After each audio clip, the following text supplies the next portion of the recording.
All right, fantastic. We're joined by Jeremy Neufeld. Thanks for joining us, Jeremy. My pleasure. So, as you've seen with the interviews that we've been doing, we're going right back to the beginning.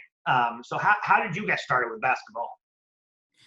So I grew up loving basketball, watching the Bulls, the Michael Jordan run. I played lots of sports. I played hockey, baseball, soccer, basketball. But there was an age, I think grade 9 or grade 10, where it was just too much playing all these sports. So I narrowed it down to hockey and basketball, and I figured I could get onto a basketball court a lot easier to practice than get onto an ice rink. So basketball kind of took over at that point. And what high school did you go to? I grew up in the Valley, so I went to Sardis Secondary School. We were very, very weak in terms of basketball. We never made it out of the valleys. In fact, I don't even think we made it into the valleys. It wasn't a very schools like. Yeah, it was just kind of, I was one of the stronger players, and that's about it. So then you ended up playing after high school. How did that come about?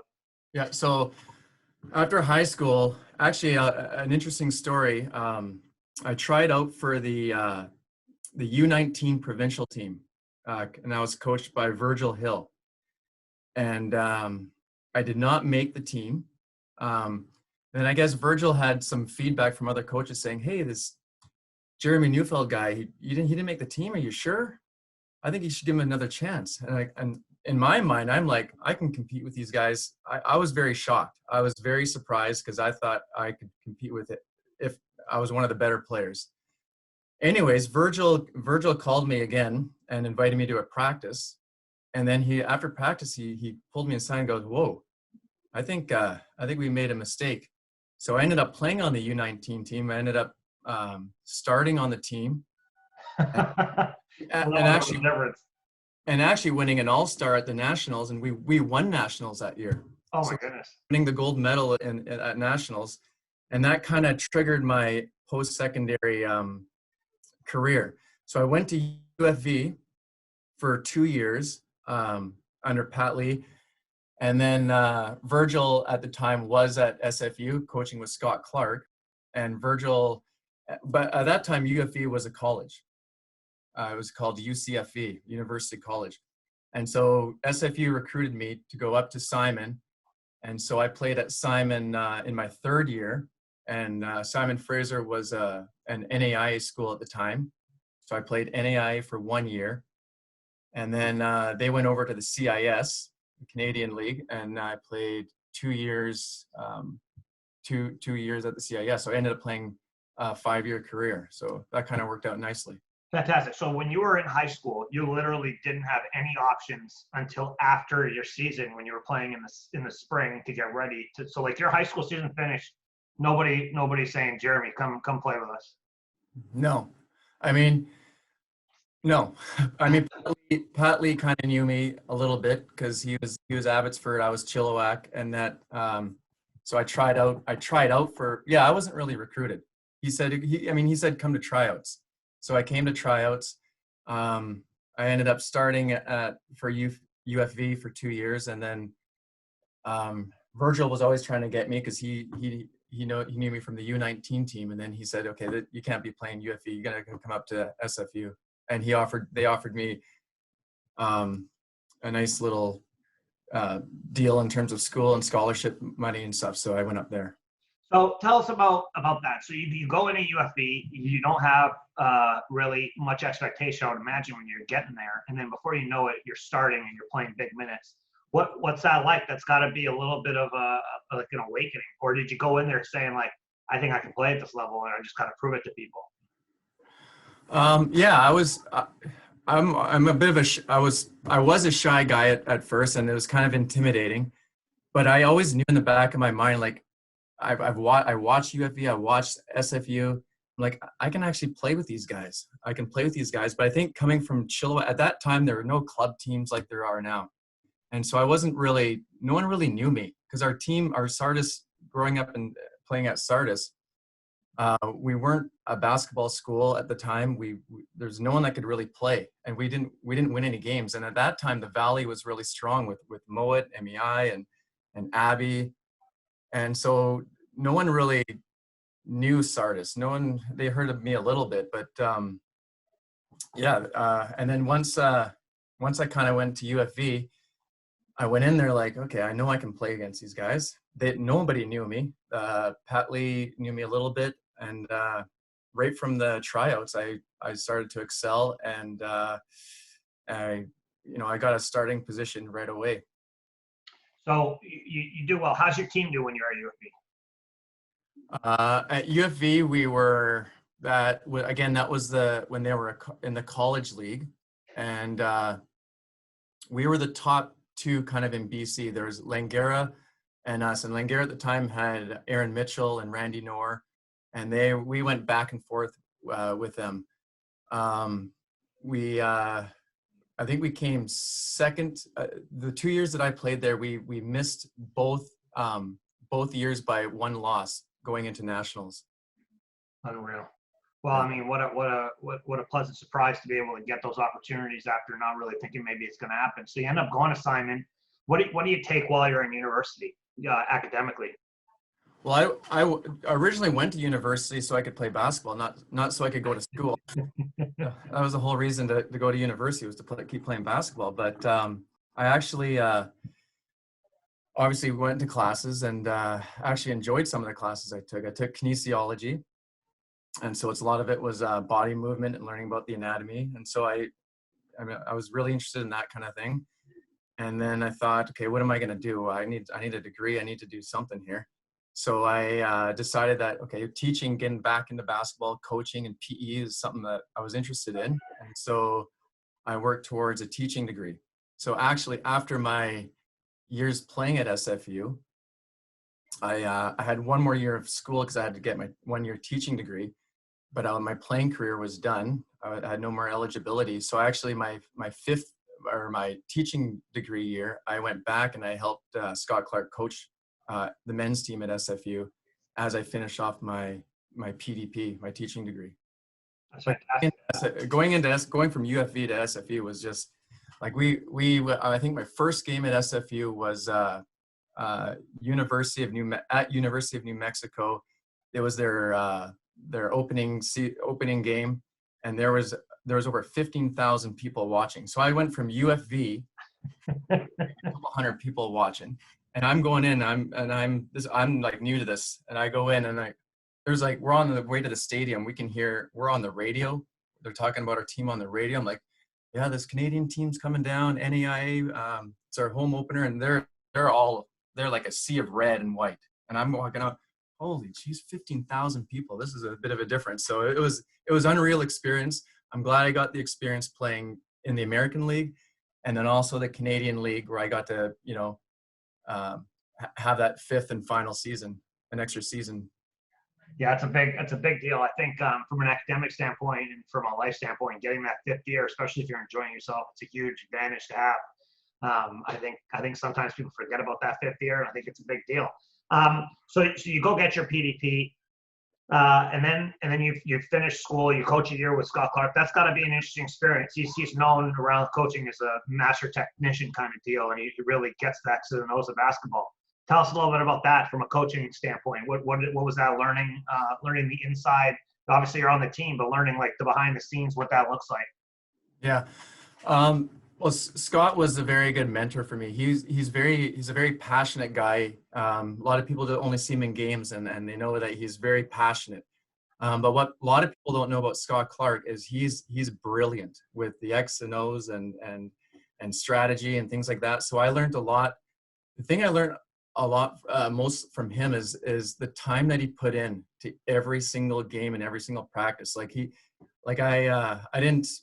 wasn't really aware of that much as a player, but working with him as a coach, the time that he put in the office before practices, before games, going through practice plans and watching video of upcoming of teams that we're about to play and the preparation that he put in, that was a huge a good experience for me in learning and kind of teaching me what all that hard work, results in. Yeah, no, I mean, it's always good to see somebody like that where you actually get that information. You get to see like how difficult it is actually to win. So you go to university, you finish, you do your year, your PDP. Now what? You're going in and teaching. Where do you end up going? So there was no real teaching jobs out there at first. So there was an agency that came to SFU and started recruited teachers to teach overseas. So that was never in my hand of cards, but I thought, okay, well, that'll be kind of interesting. Let's go overseas for a year and visit some other countries and stuff. So I actually went to England for 2 years and taught grade 5 in England. And then, as you may or may not know, England isn't huge into basketball, but they got soccer and rugby. I was missing basketball, so I came back after 2 years, and I tried to find a job. And Chris Kennedy actually got a hold of me and contacted me, and he was the the principal at Riverside at the time, and he said, "Hey, would you like to teach here?" I'm like, "Yeah, for sure." So Chris actually he hired me at Riverside Secondary, where I still am. So I've been at Riverside now for 13 or 14 years now. Coached the senior boys for I think 8 or 9 years, and then I started having daughters. So I thought, okay, well, now I got to figure out how to coach the girls, see how they work. So I'm working with Paul Langford currently, and I've been working with him for a few years. Actually, we kind of worked together before, but I'm having a great experience coaching the girls and learning how they develop and what they bring to the basketball court compared to the boys, which is it's a whole different thing. Yeah, talk about that for a second. Let me get in there. Obviously, you coach guys and you coach girls. You can do both. I think if you can coach, I personally believe you can do both. But tell me the major differences between the two. What did you notice was a major difference with the guys as opposed to girls? Like when you went into it, you coached guys for 8, 9 years, and then you're saying, okay, I'm going to go coach girls. What was a pleasant surprise and a pleasant or a negative that you were like, when you made that jump? What was that like? Well, at first, like Paul Langford's been at Riverside for years and years. So the girls program here is well established, and he's got a great culture with the J-Bongs, and he's developed such a good culture that the biggest difference I found right away was the girls want to get in the gym all the time. You're never calling them, hey, you come in. They're itching to get in. So the biggest thing is they're very very in general very coachable. They listen with their eyes. They want more. They want feedback. They want to improve. I mean, the boys did as well, but the girls, they just kind of, I never had any commitment problems with the girls, and I think that was because of what Paul Langford has put into the girls program here and developed that kind of that culture. The boys are a little bit of a different breed. I felt I could be a little bit harder on the guys, and they kind of wanted that that loud, that intense voice, whereas the girls they didn't, not so much. And the boys, I mean, there are a lot of times where boys and girls, I got in practices with them. I did the drills with them. I kind of competed and led by example that way as well. That's a big one. I mean, I think one of the things that makes Riverside's girls really good, and people kind of don't, like you said, you don't really see behind it unless you're there. But obviously we have a pretty good relationship with Paul. But the kids are in the gym all the time. They're there early. They're there late. They come on weekends. They like being in the gym. And when you're in the gym, you naturally get better, because you're working on your game. And you may have, and the other thing that's great about what's going on in Riverside, in my opinion, is you have a history of players who have set a standard, right? And so when you have a Courtney Gerwing, or when you have, you know, a Christina Collins, or when you have, you know, a Shay Sanchez, you have a history of kids that have put in the time and put in the work, and the results speak for themselves. And I think a lot of kids now, you know, it's just like they think it's just going to come. Well, let me tell you, Courtney Gerwin was in the gym all the time. Christina Collins, you know, how many stories have you heard from Paul talking about grade 6 Christina Collins tugging on her shorts, getting them to open the gym for her? You know, like you can, you know, Shay Sanchez, when she graduated, you know, I've got a theory on you're as good as the amount of minutes you've played in practice and in games. Well, Shay Sanchez might have the most game experience of any player in the history of British Columbia, in my opinion, because she was doing three teams in grade 6, 3 teams in grade 7, 3 teams in grade 8, 3 teams in grade. Like she might, and by 3, I might be insulting her. It might be 7, you know. And so she just got in the gym, and that's one of the things that separates, I think, Riverside and what you guys are doing now apart, because you're just playing all the time. So now let's talk about your own kids. You're now coaching, you know, VK and J-Bogs in the summer. You've got some young kids. Tell us about that. What's that like, trying to get them, you know, fall in love with basketball? Do they love that? Like, do they love it? Do they like it? You know, what's that like? How's that go? Yeah. So we have, like you said, we have J-Bogs, and obviously I'm doing the VK U13 team. But I mean, it's like a big family here, right? So on Sunday nights, I mean, obviously not now, but Sunday nights we usually have open gyms, and I mean, everyone's invited to that. So my kids, the senior girls, it's like we have girls that are 6, 7 years old, and girls that are 16, 17 years old. And it's a really good experience for those little girls, like you said, to look up to some of these girls who are playing at a high level, and they're like, I had some girls, 7, 8 years old, wanting autographs from my grade 11s and 12s. And they're in awe of these girls. So seeing them all together in one big gym, I mean, they're all at different hoops and stuff, but that kind of kickstarted it. And as you know, we do a J-Bogs. When VK is not going on, there's a J-Bogs club that Paul and I run, that Paul established years and years ago. But again, getting back to what you said, I mean, it all kind of started with Paul and giving these kids opportunities. Like, the gym was always open. Paul was always there for the girls. And now it's like, when can we get in? When can we get in? They want to come in the mornings. They want to come in the evenings. They want to come in on weekends. And they're always wanting that. And it's just kind of an expectation that the gym's kind of always open. So it's kind of a place where, you know, it's also a place where girls are, you know, kids can stay out of trouble, right? Let's go to the gym. Let's have fun in the gym. Totally. I think your story is really cool because, you know, a lot of kids now are putting a lot of stress on themselves, trying to figure out what the next step is. Oh, I have to prepare for that. I have to be away. You know, what are my options on this? What do I have to do there? And with you, you're just kind of like, I'm just putting in the work, and it'll work itself out. And so, you know, when you're in high school and you're not really, you know, everybody's like, oh, you need exposure to this or exposure to that. Well, you know, for you, it was, I just need an opportunity. I need an opportunity to show that I can play. And there's some adversity there, which I think has led to your life success. You know, in my opinion, I think you have to have a little adversity. I think, you know I've had more failure than most people can handle, to be honest with you. But you know, you have to be able to deal with it, and you have to grind it out. And you can be at Sardis, and you can grind it out, and you can find a way to get better. And you got to get in the gym, and you can always make up for it if you get in the gym. You know, and it's funny. I see the Jordan poster behind you, the Wings poster, which a lot of kids nowadays don't really know what that is. Tell us what it was like, kind of looking up to Michael when you were growing up. What was that? You know what? I'll start with the first question. Do you remember where you were when Michael hit the shot to win the 6th championship?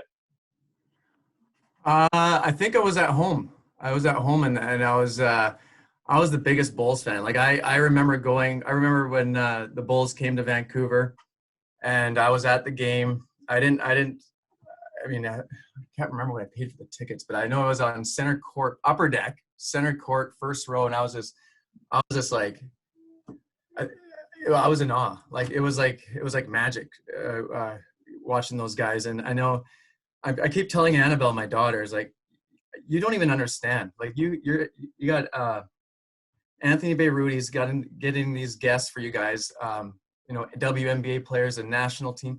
I would have died.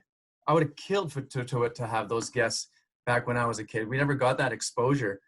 So growing up watching the Bulls and was just something, entertainment, and it taught me things. It was an awesome experience, and I remember going to the Bulls game, and I remember that last shot against Utah as well.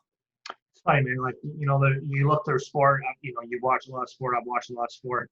There's not too many events where you remember exactly where you were 20 years ago. I mean, watching those Bulls the Bulls documentary, on Netflix lasted all bit. Like, I specifically remember exactly where I was. I know exactly where I was. I remember him hitting that shot. I remember thinking when Byron Russell hit those threes. I remember Stockton hitting the pull up. Like, I remember the whole thing. I don't remember Stockton missing the shot after MJ hit the shot, and it was nice to see that reflection again. But it's good for kids nowadays to actually go through that 10-part series right now. Like, the timing couldn't have been better because you get some history, you get some understanding of what it was like, what that level was like. And then the killer drive, right? Like, Chris Kennedy posted on his social media the 2-minute clip of Jordan talking about winning, right? And I don't think people get that very much anymore, because he posted it and he said, I don't know how we would, work this into the school system. And I texted him, I'm not going to post it. So I texted him, I said, by the way, it's not acceptable. like you wouldn't work it in because somebody would complain and then you'd have to close the whole thing down. And we got a cancel culture going on right now, and it would be a disaster. The person would get fired and the kids, nobody would, it would be a disaster because you can't really talk like that anymore. But at the end of the day, the best, that's, the very best, that's how they think. And it's funny, I heard somebody say the other day, I hear people talk about wanting their kids to be very well balanced. Mm-hmm. Those balance is a synonym for average. Yeah. Exactly. Like, and you never really thought about it because you're like, I'm raising a kid now, and it's like, you like the idea of balance, unless you want to be really, really good at something. Then there's really no balance in anything. Like, you better, I remember when we played, even me, I'm not a good basketball player, but like, we were in the gym all the time. Like, in the summer, you could spend 4 or 6 hours in the gym, and it's kind of like a lost art form. But anyway, let's go back now for you. This, you heard me ask this question a few times to other people. If you go back and you give young Jeremy some advice, what would that advice be? So, growing up, I always had a thing. Like, like you said, we were always in the gym. I was in the gym all the time. If we couldn't get into the school, I couldn't get into the school like kids can now with Paul and I opening gyms, but we always went to the rec center. And whenever I knew that there were a bunch of us going to the rec center, I would always make sure, like, I say, okay, guys, let's meet at 2:00. I would make sure I was in there at least an hour before that, because I didn't want anyone to improve at the same rate I would improve. I would want to cheat. I would want to get in there early and have 200-300 shots down already, and then work out with the guys.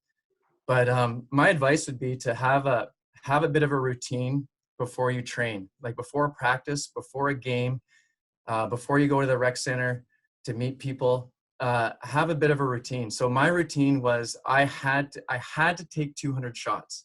I couldn't practice until I shot the ball 200 times. And I think that really helped me in the long run. And so I would have to go to practice at least hour early, and I would have to do a certain amount of bank shots, certain amount of baseline shots, certain amount of 3-point shots, certain amount of pull-ups. And I would have to make sure that workout was done so I knew that I could have the edge on other players. So my advice would be to find that edge, girls. Find that edge where you can get an edge on someone else. And then that'll just make for more competitiveness between you and your teammates, you and your opponents. But find that edge, find that routine before a regular, a team training session. Try your individual routine first. And the other piece of advice I would give is watch high-level basketball in person. Go to your university, your local universities, and watch games. I never did that as much as I'd like to. I wish I could have watched, as I never watched one SFU game as a kid. I think I would have learned a lot more to see how hard they actually play. And you don't always see it watching NBA games and college games, even college games. Obviously they work their butts off, but seeing it in person, get your parents to drag you to a game and watch live and see how hard they work. Listen to the talking that they do on defense and offense, the communication. Those are huge. That'll help you big time. And kind of seeing how, hearing it for yourself and seeing it for yourself in person will really say, oh, wow, they really work hard. Man, they work hard off the ball. They're talking all the time. And I think if I would learn to do that at a younger age, because I was, like I said before, I was very shy. I went to university and I was like the quietest person. And now coaching, I'm like, girls who I've coached, you guys know that how loud I am now. I was never like that. I was shy, but yeah, routines before training sessions, and go watch some high level basketball in person and hear the sounds and see the sights. I love that. That's fantastic advice. I could have used a little bit of that myself. I appreciate it for coming out, Jeremy. Thank you so much. And my pleasure. We'll see you soon. Thanks for all the work you're doing. It's awesome. All right. Thanks, guys. Take care.